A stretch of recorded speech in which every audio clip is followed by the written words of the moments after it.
L'action d'une femme est une arme très efficace. Elle est capable même de plier même l'homme le plus redoutable de la terre.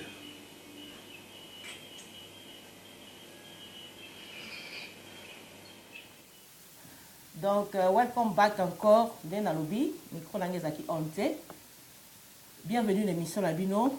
Il y a Parlons peu, parlons bien. La chaîne Nabiso, il y a Dorcas TV à Londres. Merci pour le support Nabino. Il y a Malam Yamabe, toujours, je vous remercie toujours. Lelo na ye lisusu pour la tomeka ko débattre na et vous avez sujet moko mais sujet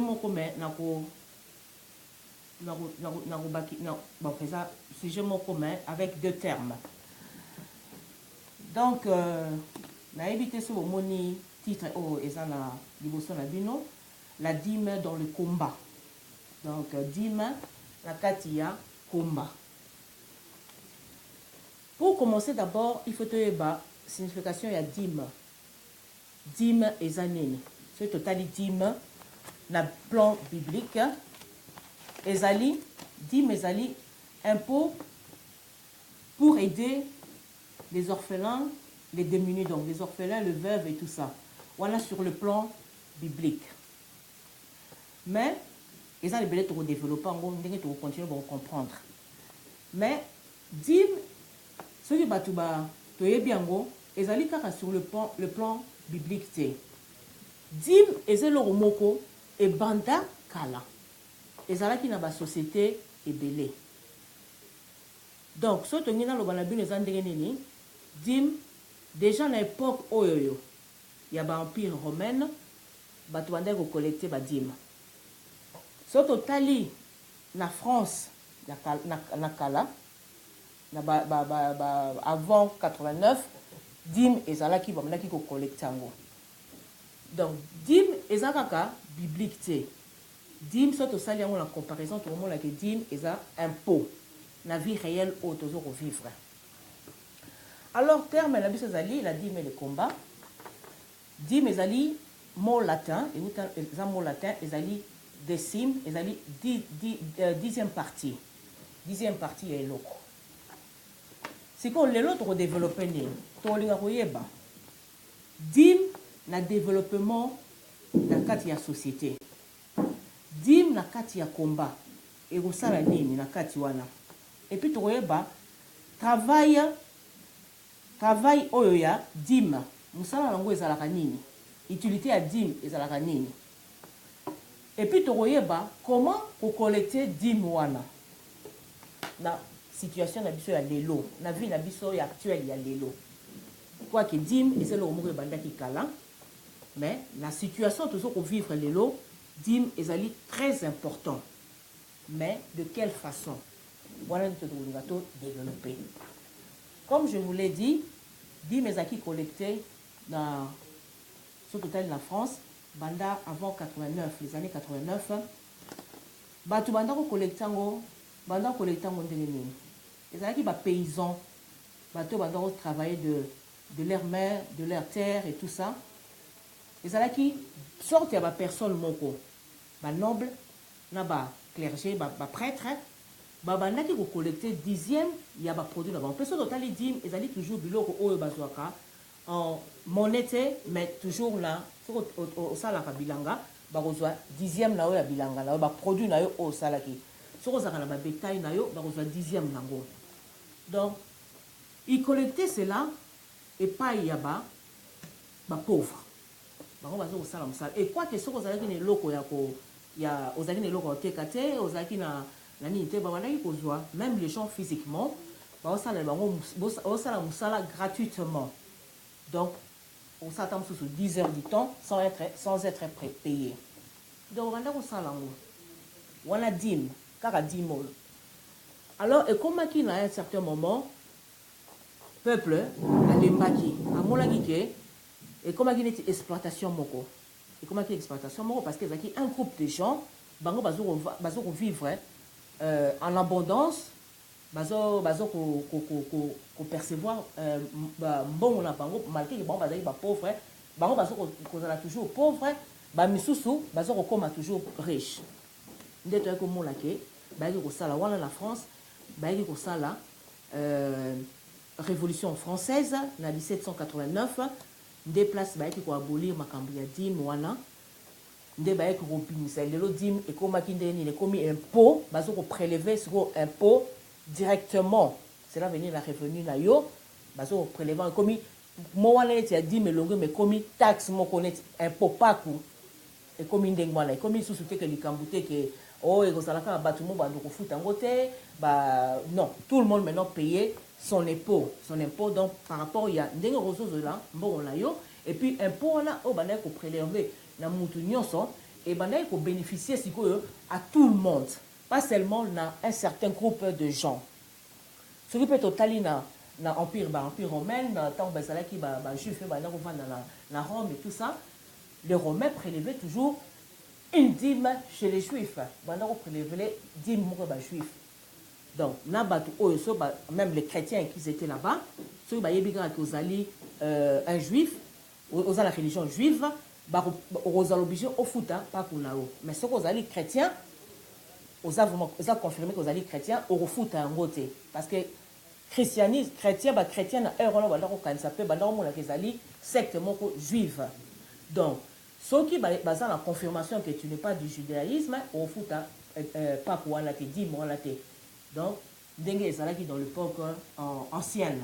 Dans l'époque ancienne, bandako prélevant ou pas juif parce que ezalaki neti pour ba humilier un peu ba juif parce que mbongo bandako prélever wana ba 10 mois là bandako construire ba temple na bango ya ba dieu na bango ba Jupiter et tout ça.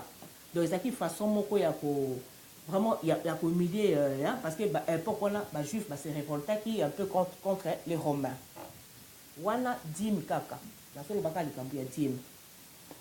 Mais si koyo bomoni ke dim ezaka te ke na bible te dim balaki ko utiliser ngo même na tango ya kala na France même na tango ya kala na empire romain même na ba place mususu balaki pe ko utiliser ngo mais ngala pesi no kaka ba deux exemple wana eza ce qu'on a façon nini balaki ko utiliser ngo to moni côté ba français il y avait un groupe de gens de nobles ba clergé wana nde balaki ko utiliser ngo parce que exploiter les pauvres pour la bombe vivre aisément.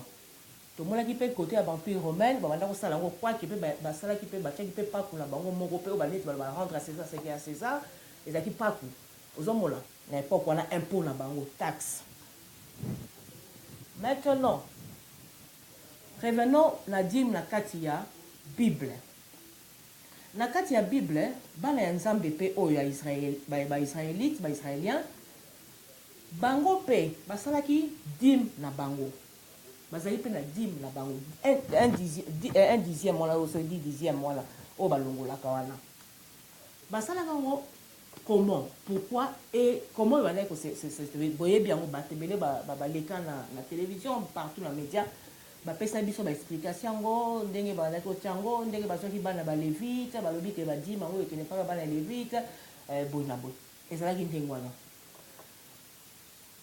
mais eloko nyonso ntango bakolektaka mbongo ezalaki eloko moko moni côté mosusu ezalaki babu ezalaki bato banda kokolekte mbongo na France babalaki koabuse na mbongo wana mpola baintérêt na bango personnel epai ya bajuif bana israel ntango babandaki kokolekte mbongo wana ya dîme babandaki koloba toujours ke ezali maloba euti epai ya nzambe cela veut dire que lokola bango bazalaki na crainte ya nzambe makambo na bango balokosala toujours avec Dieu donc dîme na bango pe bandako senga nango par rapport ya nzambe babandaki kosenga mpe badîme bango eya wapi na maison de l'éternel ezalaki neti banque maison de l'éternel ezalaki neti banque na bango bobosana teke baguerre ezalaki et tout ça motu nyonso andaki oya na eloko na ye oyo andaki koproduire azokomema ngo na maison de l'éternel mpona biloko ezanga te ya kolia te. Maintenant, ba biloko bandaki ko collecter. Eza te ke bandako lo bateke di mona ba kopesa ngo à Dieu te parce que bango bazaki chamba na nzambe. Biloko nyonso bandaki ko collecter et bandaki ko servir kaka na bana na bango ya nzambe. Bango basalaki communauté na bango parce que ndenge nzamba polaki bango ataki bango un peuple à part.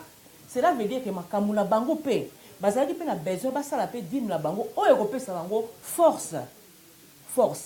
parce que ntango moto na moto azoya na eloko na ye aye na eloko na ye kala biso toza kosala troc na baafrike tokosala troc oyo aza na mungu apesi nga mungu nga napesi ye pilipili nga nasali boye troc bango bazalaki na nini na bango bazolobaka di mpona économie na bango mpe mpona économie na bango e avancé ils ont fait ça aussi kozwa eza taxe moto nyonso oyo azosala eloko na ye ntango ozokopesa 10e na eloko wana ezokosala force na bino ezosala force ya communauté na bino donc oyo akoya na eloko na ye na eloko na eloko na ye na bato oyo bandaki kocollecte mbongo wana baponaki bana ya balévite par la crainte de Dieu parce que place biloko ezalaka eza na abondance banini bozwa na biloko kimuyibi mpe ezalaka makambo mpe ozomona bafraude ezalaka alors bango basalelaki yango par rapport ya avec la crainte de Dieu amener à la maison de l'éternel tout vos babiloko na bango bazomema mais linga kozala te ke bazwi babiloko wana baki opesa yango nzambe te toutes ces choses là oyo bandaki komema yango na kati ya temple soki bazwi babanda kopesa bana ya lévite parce que bango banda kosala mosala te bazalaki wana mpona basurveille biloko oyo ya nzambe basala mosala ya nzambe mpe bakolongola bakopesa baveuve baorphelin bato oyo bazangi na communauté na bango donc mpona epermettre ke communauté motu nyonso akoka kosurvivre ata oyo aza nango te ntango yo kopesa tokokabola ezokomarche kaka na communauté na biso yango lozomona esala force mpe ya bajuif baza ndenge wana quoique la dîme le plus obligatoire mpo bajuif na mama tooloba eza so obligatoire te eza nango susu te ke fo opesaka dîme na yo te mais tellement bayebi force wana ya dîme wana bayebi force ya nini otalaka bango nyonso bajuif oyo baza na diaspora batindaka toujours mbongo na bamboka na bango toujours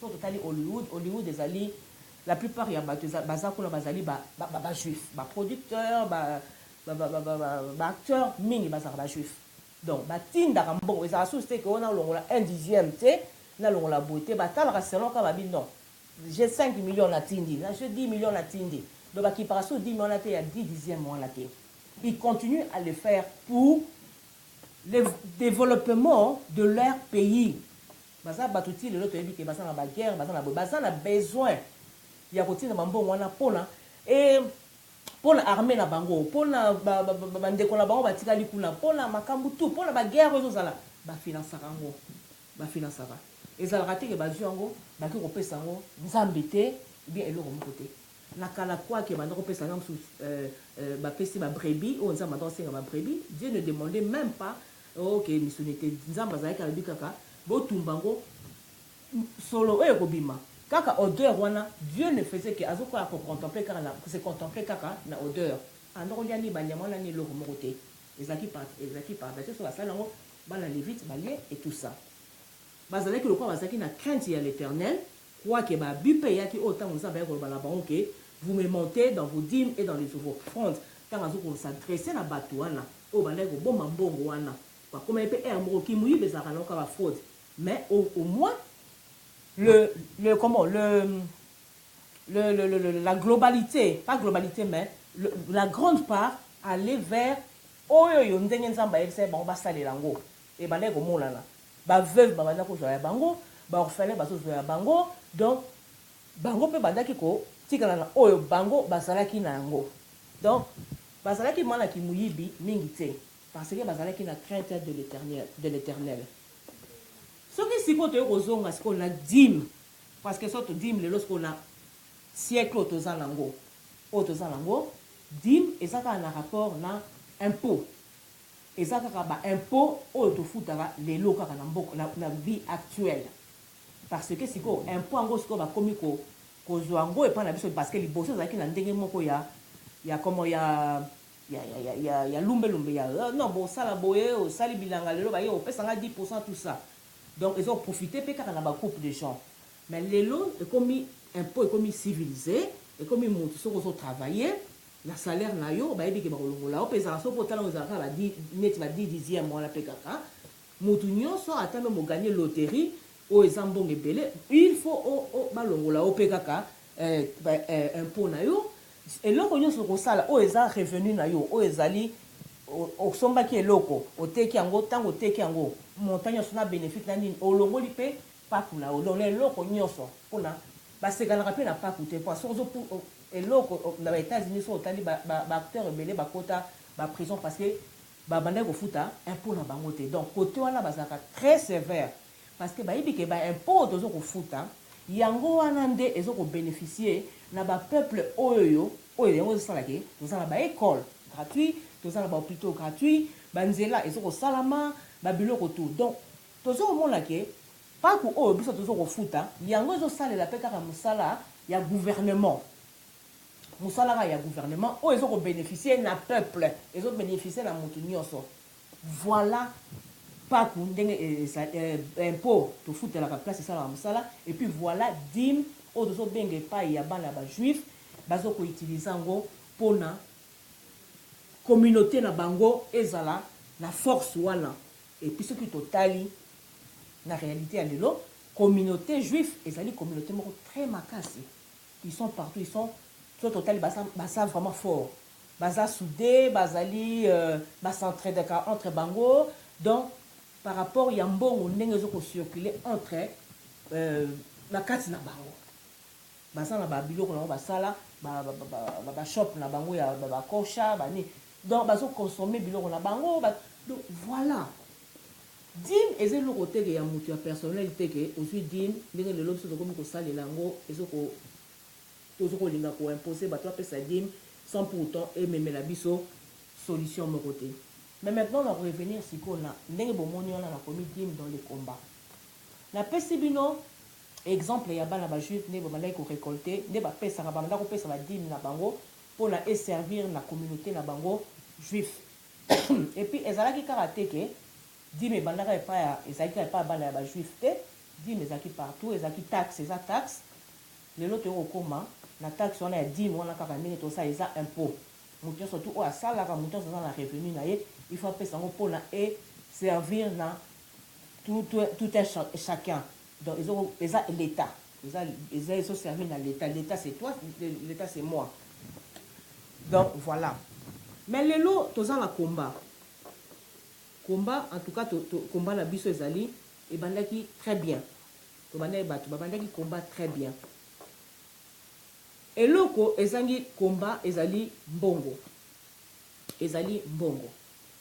mais comment faire maintenant parce que sikoyo ekomi batango ya basolution parce que tokoloba likambo kaka te sans pour autant topesa solution te soki tolobi sikoyo eloko ezokomanke kombe ebandi kala ebandi je crois na 10 ans nayebi te na 10 ans mais sikoyo so tongo totala na eloko nyonso mpona emarche bien ezalaka toujours na besoin ya bozala na comme on a mbongo bozala na mbongo mpona bodémarre eloko nyonso n'est-ce pas mais epa na biso jusqu'à présent tozomona ke tozali côté wana ezali na vraiment toza nango te yango wana mpe ezokosala ke force ya combat ezala na ndenge ebandelaki te parce que ntango bato bazangi mbongo c'est facile à les corrompre c'est facile à les acheter et tout ça parce que mbongo eza te soki occasion ezali bapesi oyo eloko bakoki kokoachete oyo facilement mais soki ezali organisé na ndenge nalobi ke la dîme wana sikoyo nalobaki yango wana la dîme dans le développement parce que tomoni déjà ke dîme eservaka pour le développement d'une société eservaka pour le développement d'un pays dîme impôt ozomona dîme impôt eza impôt soki mboka oyo bafutaka bataxe te moyen développer malamu ekozala te à moins ke mboka yango ezala vraiment bamboka mosusu neti nayebi te bariche bamboka oyo bapétrole ebele baarabie saoudite wana nayebi te oyo ke bato bavivaka ta mosusu sans pour autant mingi batravaka te mais bavivaka bien parce que baza na mbongo na bango ya mboka na bango mais bamboka oyo nyonso tu ezokose développer et se développera par rapport na bataxe na bango voilà ndenge esalamaka sikoyo biso tozoluka par tous les moyens tomeka kosala komba o malamu mais toza na mbongo te mbongo ezali te mais communauté na biso topesaka tofutaka dîme bato bazoloba na biso ke tofutaka badîme bato bazali bapesaka badîme oyo apesaka na ye apesi na ye, oyo apesaka te apesa ngai apesaka na ngai te. Mais bomoni te ke ekozala mpe une bonne occasion bosala eloko moko parce que la force des peuples juifs ezali par rapport ya badime na bango banda kopesa wana motu nyonso azokoya na eloko na ye oyo aza nango. Mais lelo eza te baoya na basaki ya baloso te ya baproduit te, eza façon ya kopesa oyo yo oza nango opesa mpona développement ya idée oyo bato baza nango ya kosala mpona lobby ezala pour tout le monde. boloba na ngai sikoyo tokosala ndenge nini. Il faut imposer aux gens parce que na époque ya bafrance wana bandaki koimpose bato bandaki koimpose bato balobi ke non voilà yo ndenge ozoteka osali bilanga na wana yeba tokopesa ngai 10%. ezalaki ndenge wana baprêtre bazalaki wana baprêtre bandaki kosala kutu même chantage soki opesi te opesi bien te oyo te tokoexcommunie yo bazobangisa bato bandaki kobangisa bato bandaki bazobanga ndenge kaka balelo babangisa biso makambo ya nzambe bango mpe bandaki kosala yango. Tellement pauvreté les kanaki, tellement peuple a comme une misère et comme ça motu zoba parce que ceux qui m'ont dit malamu te même mentalement avant d'en réfléchir très bien te parce que azo lia bien te et puis boy barake basala toujours ba rendre peuple la misère pour la bango bazala toujours l'autorité sur ces peuples là.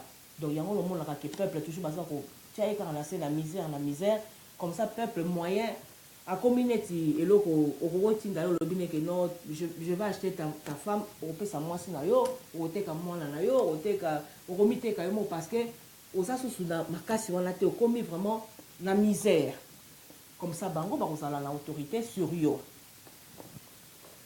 Tozana ba église tozana ba communauté tozana ba biloko ebele to ba groupe ebele tosala la diaspora na lobaka partout ezaka na Londres te eza partout. Soki toza batu ya malamu soki toza na batu tolingi changement soki ma toza na souci ya mboka na biso parce que motu nyonso toza na souci motu nyonso toza na besoin de changement mais tozolinga kosala kaka les premiers pas te tozokanisa ke tout va se faire na coup de baguette magique ekosalama nango ndenge wana te eloko nyonso ezalaka toujours na démarrage nango na bato batie baide na bango et puis bosali boavancer. Combien ezalaki na bana oyo babengaka balobi ke bana ya bilaka effectivement ezalaki na prophétie bana ya bilaka ndenge kaka balobaki ndenge kosalama oyo bakouta libanda ntango bakouta soki bazongi makambo ekochange prophétie ezalaki mais prophétie ekomi kolemba par rapport à quoi? Par rapport à manque de l'argent ya mboka manque de l'argent lelo mutu mosusu akokende combat combien de combattants awa bacorrompre bango baza ebele manque de l'argent manque ya autosuffisance ya bino moko bozo kobebisa prophétie wana oyo bapesaki bino ke voilà boza bana bilaka kombe ebandaki très malamu bozalaki na nini na bino kombe kobeba lisusu ndenge nini ekobeba bokomi boza bacombattant bozo kokende s'affilier na baparti politique bozo s'affilier na batu oyo bazali bazotravaille na bagouvernement en place mais bozobebisa nini na bino vision na bino bozobebisa prophétie na bino ozomona mboka eza occupé bino bokokende na baparti politique te ntango mboka eza occupé démocratie ekoki kotambola te démocratie ekoki kotambola te ekozala te na mboka oyo eza na occupation na mboka oyo basala un coup d'état démocratie ekoki jamais evanda na mboka wana sikoyo bino bokolingaki bokende bokota bokosaffilie na baparti politique bosaffilie na bato bokomi bacombatant ya oyo bacombatant ya oyo bato wana badivise bino basisi bino makasi parce que bokomi kobunda pas pour le peuple pas pour na mboka te bokomi kobunda mpona bato na bino oyo ya bino ya soit disant opposition bokomi bato ya parti politique bokomi bapoliticien moko pourtant combat déjà ezali po eleki na politique oyo bango basalaka vision na bino elekaki ya bango mosika eleki ya bango mosika et puis bozalaki na bapuya bapeuple très bien baputi lelo bapuya po bazalaka na bino baza na bino polanda prophétie wana bapesaki wana polanda prophétie wana ke ekosalama bozala mosala ya kosala. C'est ça je dis il faut bozala autosuffisance bozala na mbongo na bino moko pour la la vision wana bokoki kozala te bokota na parti politique à batute ba Rex Kazadi bazawa pilelo il était un combattant il est où na yo kanke sous pété bozomona parce que bolingo kende ko s'affiler na batu oyo bazali na sous occupation bazana na mboka ezali sous occupé bino bo s'affiler na bango boke comme parti politique non c'est pas ça bo ça la vision na bino mo vision ngo balba ki bana belaka o bazali banda boko si sa vision na libanda na mayele o libanda e ko s'infiltrer tina mboka batu ba kofungola misu batu ba kozoma kamsu makambe ko avancer. Nous avons perdu du temps. Tu perds beaucoup de temps. Maintenant, tu vois quand ça qui m'a cambié aussi dans une journée. Et quand c'est dans une journée, changement et aussi dans une journée. Le temps qu'on perd, c'est le temps que Européens ça va nous prendre pour arriver à nos fins. Plus on perd du temps, plus la libération sera longue, plus on perd du temps. Ma PCG Bisso, mandat est cela qui est en 2019. Ma PCG, une année où une année nous sommes pour préparer l'élection. Et là, on m'aurait salamité. Nous nous sommes préparés vraiment. Tout se préparer qui toute année on est plutôt évident que va changer ma caméra toujours. Excusez-moi.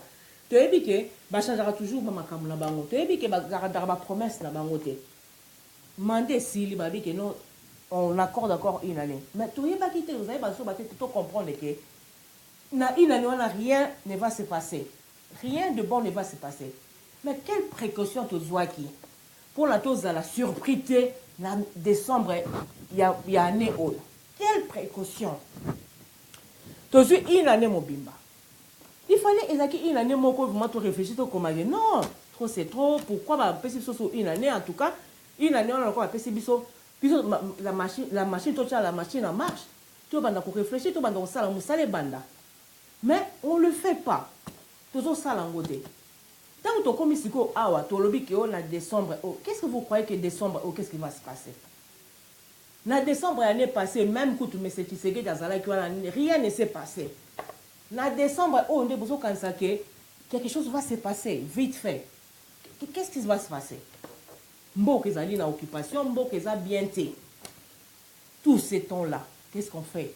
On est que dans les délires, nous sommes que dans les délires, dans les divisions, dans les bêtises, dans les c'est ma vie, moutazan la vie naie talingate. Et puis là maintenant on va dire que non, voilà, vraiment cette fois-ci ça va marcher. Non.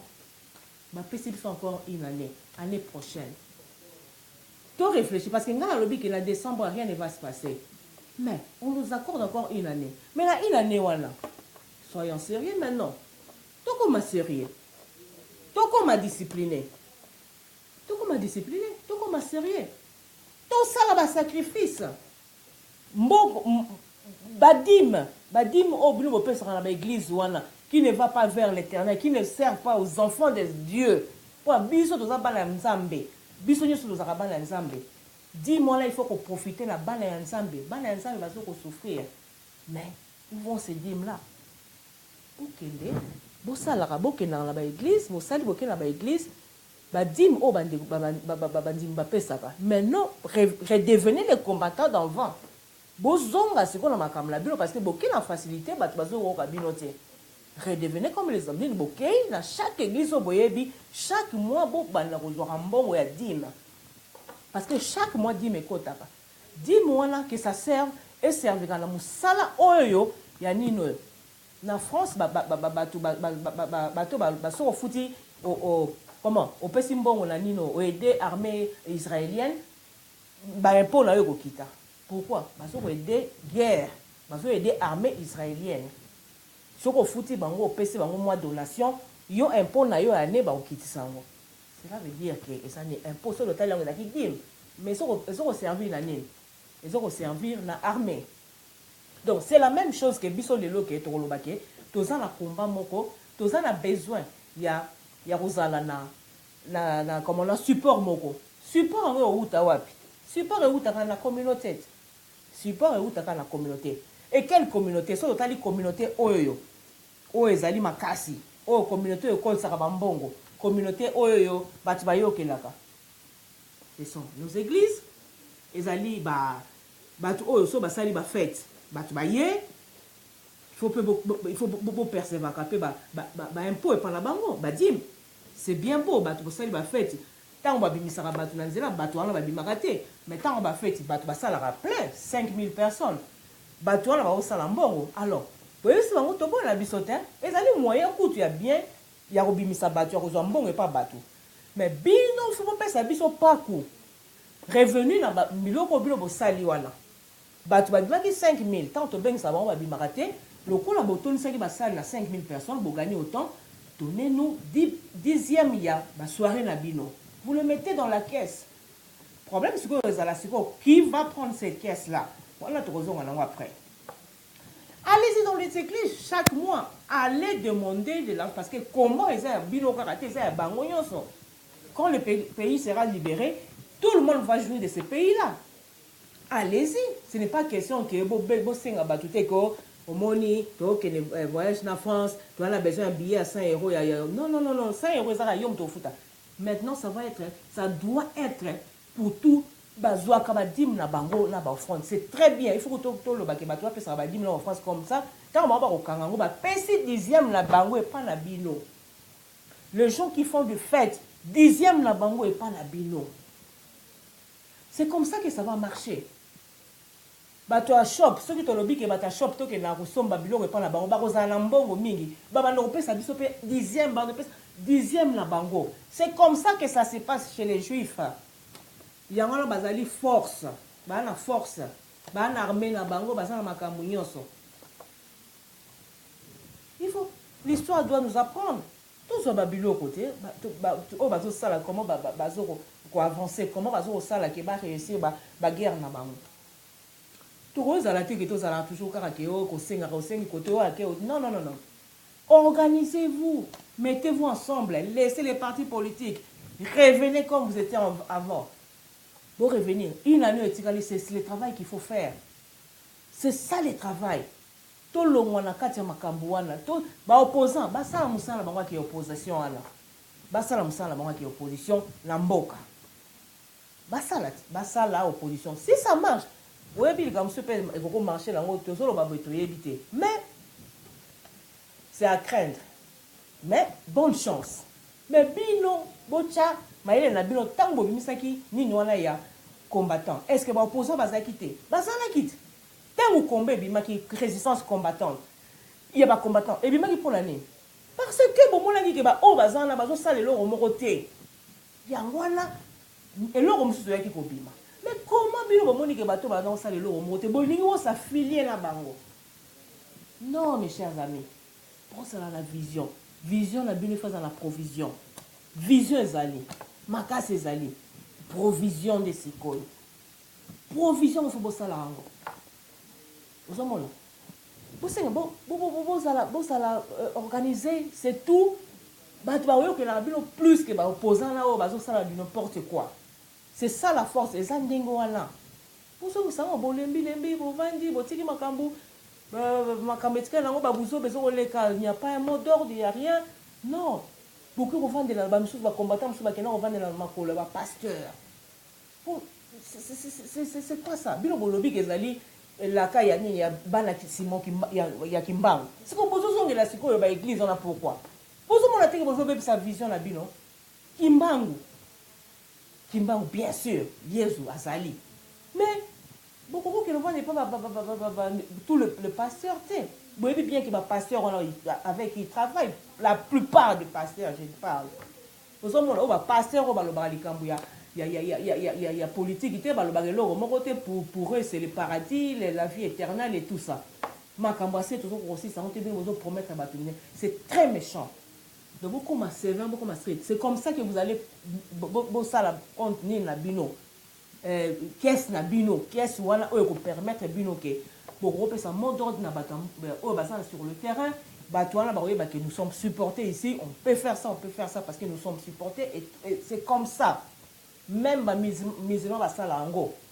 Bango ba kena opesa ba pesa ba biloko na montant ba kena opesa na ba comment ba ni na ba benga wana banda kuna bangwala et ba prêtre na bango ba pesa comme ba donation ba kena ki pe na main ki ba sala boy kaka na mbongo na bapesaka yango wana nde bazokosala babiloko na bango basalaka ezobimaka na mbongo ezobima na baeglise na bango yango wana nde esalaka ke baza kotola mpe makasi parce que mbongo ezobimaka na baeglise camouflage kaka na baeglise wana ya biso mbongo na biso ya église pasteur azoinsiste kaka bi que la dîme c'est pour moi la dîme c'est pour toi c'est pour toi pour faire quoi avec ça pour faire quoi c'est pour servir tu es serviteur dîme ekokozala yo te mosala nini ozokosala oyo okomataka bangomba okitaka obimi na libanda osala na voiture nao bien climatisé bien chauffé tu ne souffres même pas comme Jésus avait souffert azomata bangomba lelo mosala qui passait comment facile tu prends un métro ici tu descends ici tu prends ta voiture tu vas là-bas c'est comment facile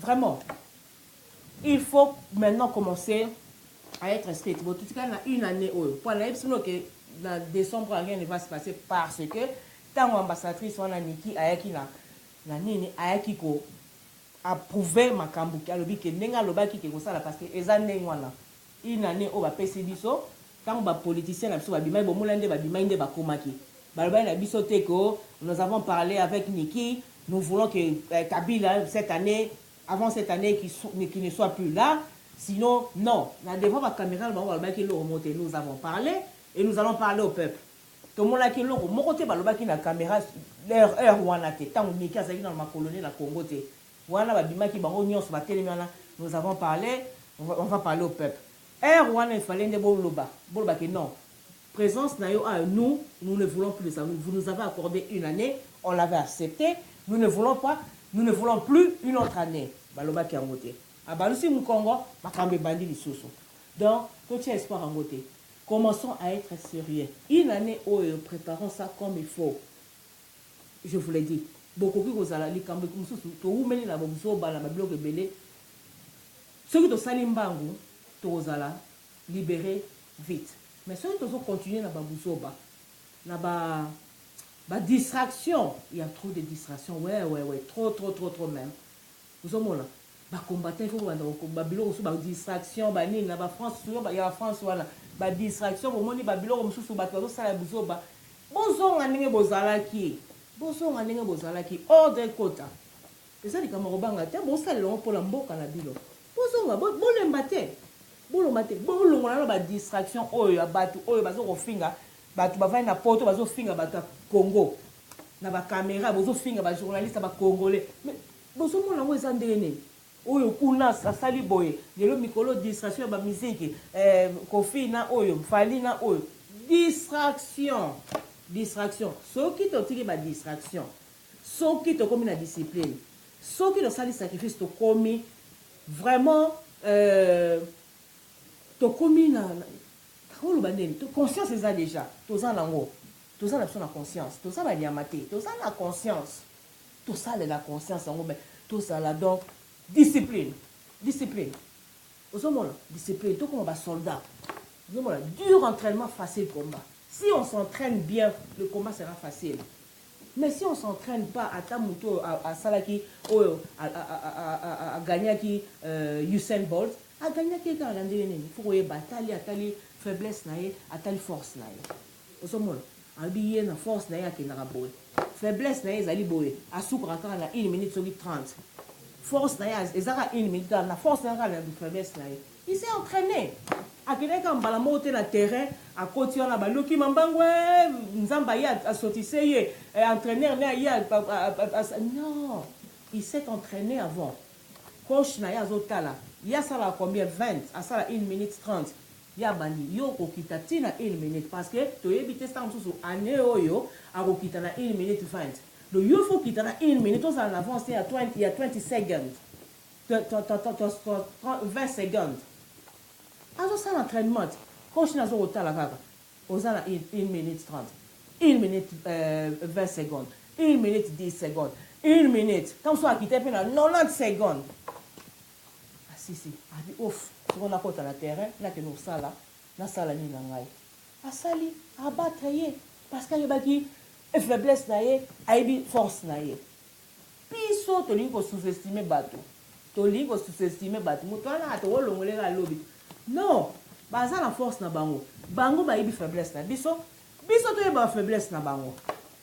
toyeba force na bango toyeba faiblesse na bango bango bayebi force na biso bayebi mpe faiblesse na biso force na biso bayebi ke congolais tolinganaka tozala boye faiblesse na biso tokosala bango corruption tokosala bango chantage tokosala bango boye tokosépare bango voilà bayebi yango ils séparent tout le monde bazocorrompre tout le monde congolais linga distraction mais so tosali distraction mikolo oyo tombomona osala so la distraction bayebi faiblesse na biso tokamata sikoyo bafaiblesse na biso wana totiango de côté une année 2018 une année nga nazoloba soki tosali effort te une année toyeba mboka na biso toyebake mboka na biso ezali boye mwana na mwana yeba na oyeba mboka na ye bayeba pourquoi bazolinga kotika biso te mutu fa banda comprendre pourquoi balingi kotika Congo te pourquoi balingi kosala boye na mboka na biso to banda comprendre nango toyeba sikoyo ke pourquoi bazokoganye biso bazoganye biso parce que tozosala boye to banda koyeba bafaiblesse na biso tokomisa yango force na biso totika babusoba totika babiloko esanga ntina totika donc totika tokota bana Israël tant babimaki na Égypte nzamba avandisa bango na désert pendant 40 ans avandisa bango 40 ans parce que alingaki bango te alingaki bango balingaka longola bango motema wana babiloko nyonso oyo oyo bazwaki na Égypte abina okosa bino na terre promise mais nakotika bino 40 ans mpona na bozala purifier bango mingi bakoyaki kaka ndamu nde bakotaki na Kana parce que mingi bakokaki te bazongi kosalela banzambe ya biteko bakomi kosalela biloko wana donc biso sikoyo nde balobaka na bino te o désert oyo eza temps ya désert vraiment le temps de se purifier le temps de se ndenge bozoloba tala nsima zonga moto c'est ce temps là purification désert oyo balobaka désert eza te ko bayebisa bino kota désert jeune ya 30 jours te. Nous n'avons pas besoin de jeunes ou de militaires, mais nous avons besoin de se ressaisir, de où allons-nous? On est passé à Nzoubi, bamisu bakati bamboa bakati singa bamisu bamboa bazonga na biloko kosanza bamisu bamboa ya ba wu tozonga bato révélons nous sommes de toza makasi totala sima totala totika na ba biloko wana oyo ke amusement tout le temps, séparation, kofingana tout le temps, tout ce qui est dans le biloko wana. Batu o bandako kanisa ke nous sommes faibles, na faiblesse na biso wana. Nde ko pesa biso force na biso. To basutu ka ba mona oh, mais peuple yo échanger te. Oh, to tili ba ba biloko ya tina te na ba télévision bazo kipa ngo susté.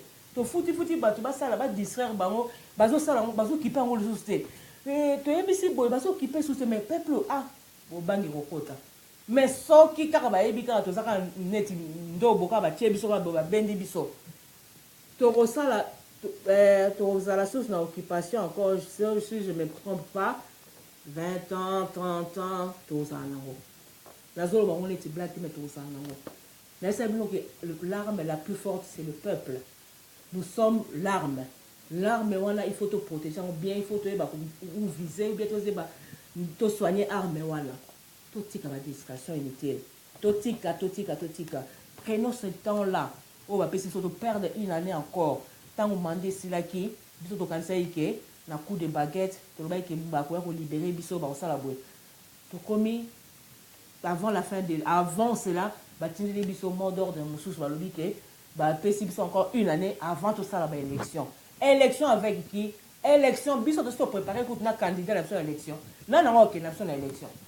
Non, as candidat na biso na 2018. Bon, sangai.